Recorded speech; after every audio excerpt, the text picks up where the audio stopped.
magkamali. That's life. And then bangon tayo. Yes po. Wala namang perfect. Lahat may red flag, lahat may green flag, lahat tayo. Kaya sa susunod, just enjoy. Diba?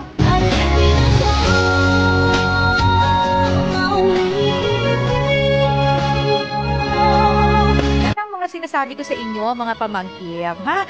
Huwag kayong masyadong matakot magmahal. Yung iba naman sa inyo, sa sobrang dami ng mga hinanakit sa mundo, natakot na magmahal. Ayaw na lang magmahal. Ayaw ko na lang magjowa. Sinabi niya, kailangan sigurado ka.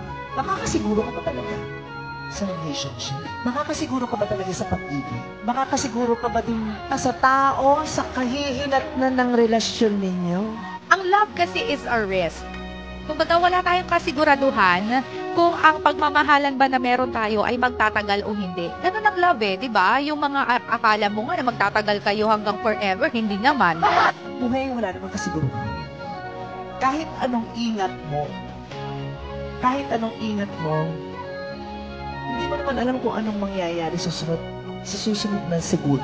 Kaya nga ang question dyan is, hindi yung gaano ka katakot, kundi gaano mo kamahal yung isang tao para ipaglaban yung tao na kahit takot ka sa pwedeng mangyari sa inyong relasyon, ipagpapatuloy mo pa rin because of one thing, dahil mahal mo.